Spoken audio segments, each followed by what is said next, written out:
সকলকে নমস্কার জানিয়ে আবারও একটা নতুন ভিডিও নিয়ে চলে এসেছি। আজকে দেখো মাশরুম ছাড়াচ্ছি। আজকে মাশরুমের ঝাল বানাবো। তো কী করে বানাচ্ছি তোমরা দেখো। সবার প্রথমে কী করছি, মাশরুমটা ছাড়িয়ে নিচ্ছি। এমনি করে ছোট ছোট পিস করে নিচ্ছি আমি।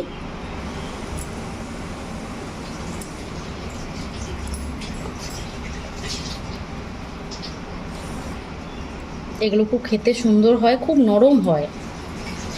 তো তোমরা পুরো ভিডিওটা দেখো আমি কীরকম করে বানাচ্ছি।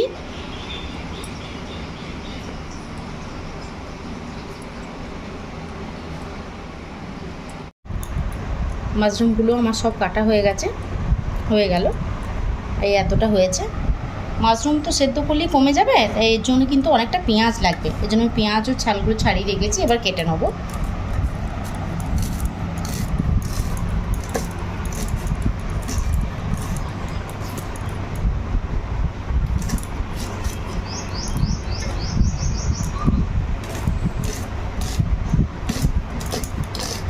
পেঁয়াজগুলো সব ছাড়িয়ে নিই, তারপরে তোমাদের কাছে আসছি, কেমন করে মাশরুমটা ঝাল করি সেটা দেখাবো। মাশরুমের ঝাল বানানোর জন্য কী কী গুছিয়ে নিয়েছি দেখো। একটা বড় সাইজের টমেটো কুচিয়ে নিয়েছি, কয়েকটা কাঁচা লঙ্কা নিয়েছি, কয়েকটা রসুন নিয়ে নিয়েছি, আর অনেকটা পরিমাণে পেঁয়াজ নিয়ে নিয়েছি। আর যে মাশরুমটা কেটে রেখেছিলাম সেটা কিছুক্ষণ জলের মধ্যে ভিজিয়ে রেখেছিলাম। এর মধ্যে অনেক বালি নোংরা থাকে, তো তাই নোংরাটা অনেকটা বেরিয়ে যাবে।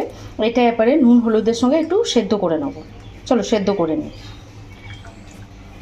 তার জন্য দেখো কড়াইতে আমি আগেই জল বসিয়ে দিয়েছি।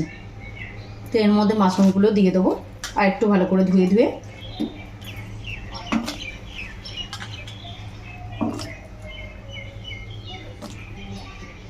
সামান্য পরিমাণ হলুদ দিয়ে দিলাম আর একটু লবণ দিয়ে দিচ্ছি।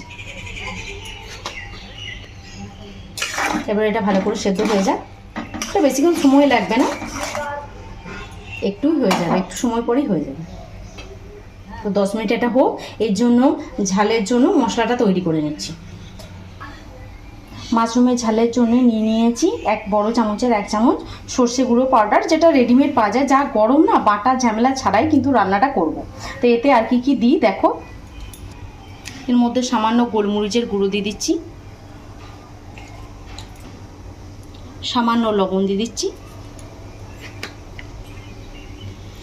আর সামান্য ধনে গুঁড়ো একটুখানি, 1/2 চামচেরও কম দিয়ে এবারে জল দিয়ে এটা ভিজিয়ে রেখে দেবো। এবারে এটা সামান্য জল দিয়ে কিছুক্ষণ ভিজিয়ে রেখে দেবো, যতক্ষণে মাশরুমটা সেদ্ধ হচ্ছে।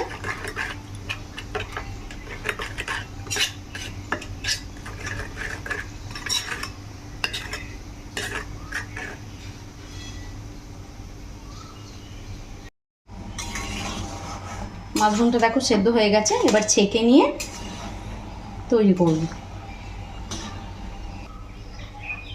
মাশরুমটা ছেঁকে নিয়েছি, এবার রান্নাটা শুরু করব। কতটুকুনি হয়ে গেছে দেখো মাশরুমটা সেদ্ধ হয়ে। কড়াই গরম হয়ে গেছে, এবার এর মধ্যে তেল দিয়ে দিচ্ছি। এই রান্নাটায় কিন্তু একটু তেলটা বেশি লাগবে। তো 3 চামচের মতো তেল দিয়ে দিয়েছি। তেল তো গরম হয়ে গেছে, এবার কষানো পেঁয়াজগুলো আমি দিয়ে দিচ্ছি।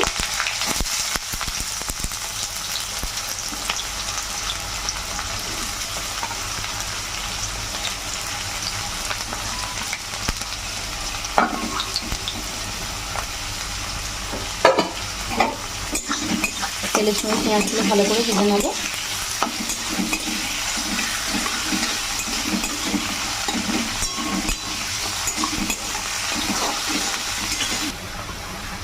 হালকা করে পেঁয়াজটা নাড়া হয়ে গেছে, এর মধ্যে থেতো করে নিয়েছি রসুনগুলো, এবার দিয়ে দিচ্ছি। এর সঙ্গে একই সঙ্গে আমি টমেটোগুলোও দিয়ে দেবো।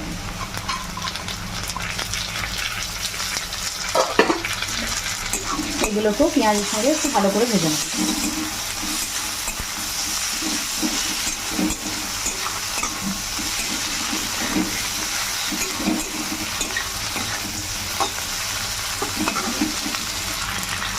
আর একই সঙ্গে দেখো সামান্য পরিমাণ কতটুকু আদা নিয়েছি, এটা একটু গ্রেট করে দিয়ে দিচ্ছি।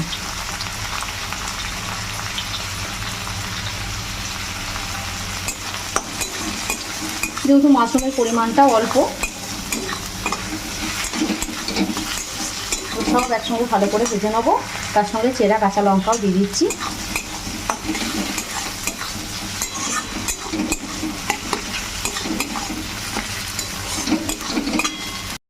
পেঁয়াজ, টমেটো, আদা, রসুন সব ভালো করে ভাজা হয়ে গেছে। এবার পরিমাণ মতো লবণ দিয়ে দেবো। আমি সামান্য পরিমাণেই লবণ দেবো, কারণ লবণ মাশরুমের মধ্যেও দেওয়া ছিল, আর যে মশলাটা বানিয়ে রেখেছি তার মধ্যেও দিয়েছি, তাই সামান্য পরিমাণ দিলাম। এবারে হলুদ গুঁড়ো দিয়ে দিচ্ছি 1 চামচ, একটু লঙ্কা গুঁড়ো, ভালো করে একসঙ্গে সব মিশিয়ে নেব। এর মধ্যে এবারে মাশরুমটাও দিয়ে দিচ্ছি।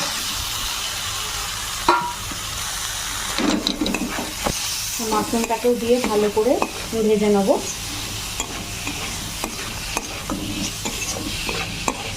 কারণ সর্ষে গুঁড়োর দিকে তো বেশি ভাজা যাবে না, তাই আগেই এটা ভালো করে ভেজে নিই।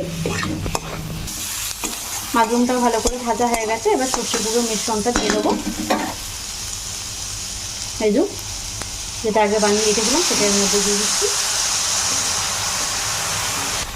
আর একটু ওই বাটি ধুয়ে জল দিয়ে দিচ্ছি।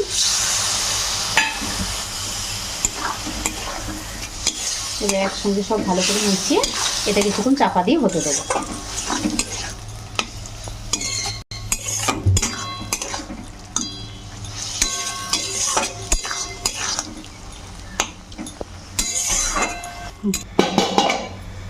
এবার আমাদেরকে দেখায় মাশরুমটা কি অবস্থা।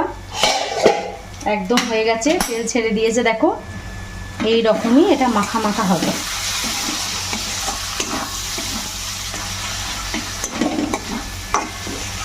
একটু তেল তেলে, একটু মাখা মাখা, একটু ঝাল ঝাল, গরম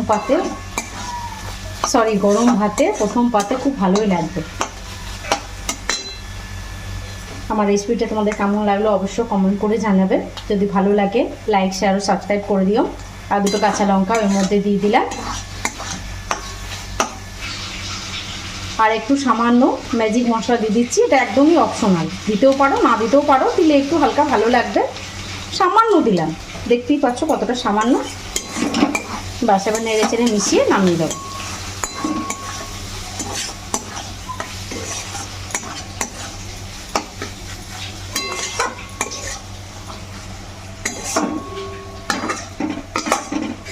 হয়ে গেছে। এবার তোমাদের পরিবেশন করে আমি দেখাচ্ছি।